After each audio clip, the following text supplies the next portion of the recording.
స్వాతంత్రాన్ని తెచ్చింది తెలంగాణ ఇచ్చింది కాంగ్రెస్ పార్టీ అని మంత్రి కొండా సురేఖ అన్నారు. బీజేపీ ప్రభుత్వం మళ్లీ అధికారంలోకి వస్తే ప్రజలు తమ హక్కులు కోల్పోతారని, అంబానీ అదానీల చేతుల్లో దేశం ఆగమవుతుందన్నారు. నియంతృత్వ బీజేపీ ప్రభుత్వం కావాలో లేక ప్రజా సంక్షేమానికి పాటుపడే కాంగ్రెస్ ప్రభుత్వం కావాలో ప్రజలు విచక్షణతో ఆలోచించాలని మంత్రి సురేఖ ప్రజలకు సూచించారు.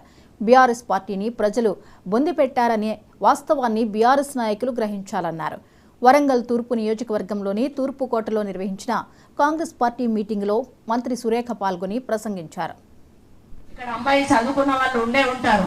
రిజర్వేషన్లు అన్నప్పుడు ఎస్సీలకి ఇంత, బీసీలకి ఇంత, ఎస్టీలకి ఇంత, ఓబీసీలకి ఇంత, ఓసీలకి ఇంత రిజర్వేషన్లు ఉంటాయి. మనకు కాలేజీలలో సీట్ల కానీ, లేకపోతే ఎంబీబీఎస్లో కానీ, ఇంజనీరింగ్లో కానీ, ఎంబీఏలో కానీ ఎందులోకి పోయినా కూడా మనకు రిజర్వేషన్లు ఉంటాయి.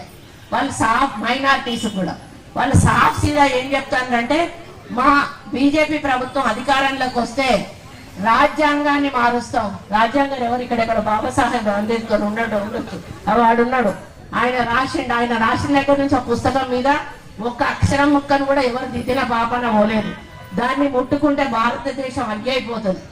అటువంటి దాంట్లో మారుస్తాడట. ఏం మారుస్తాడు? రిజర్వేషన్లను రద్దు చేస్తాడట. అంటే రిజర్వేషన్లను రద్దు చేస్తే మన పిల్లలందరూ జనరల్లోనే ఉంటారు. అందరికీ కులాల రిజర్వేషన్ ఉండదు. అంటే పెద్దోడు బాగా మార్కులు వచ్చినోడు మనోడికి మార్కులు రాకపోతే వెనకకే పోతాడు. ఇప్పుడు మన 10% మనకు ఉన్నదనుకో, బీసీలకు 10% ఉంటే ఆ బీసీలకు 10%లో మీ వాడికి ఎన్ని మార్కులు వస్తాయో అందులో ఎక్కువ మార్కులు ఉన్న వాళ్ళకి తీసుకుంటారు. వానికి 90 వచ్చినాయి, మనోనికి 50 వచ్చినాయి. మనోనికి 50 వచ్చినప్పుడు బీసీలకు ఉన్న 10%లో మన బీసీ వాడిని 50 మార్కుల నుంచి లెక్క పెట్టుకుంటూ పోతారు. 50 తర్వాత తప్పించుకుంటూ 10 మందిని తీసుకోవాల్సి అనుకుంటే 10 మందిని తీసుకుంటారు. అదే రిజర్వేషన్ రద్దు చేస్తే పై నుంచి చూస్తారు. మనకి 90 వస్తాయి, 80 వస్తాయి, 70 వస్తాయి, 60 వస్తాయి. అన్ని వాళ్ళకి పోయినాక కుసకొచ్చే వరకు మన వాళ్ళకి ఒక సీటు కూడా మిగలదు. అంటే మనకి చదువుకునే అవకాశం ఉండదు.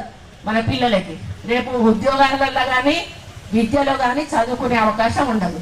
బాజాప్తా బీజేపీ ఏం చెప్తాడు, మేము వస్తే రిజర్వేషన్లు రద్దు చేస్తాము.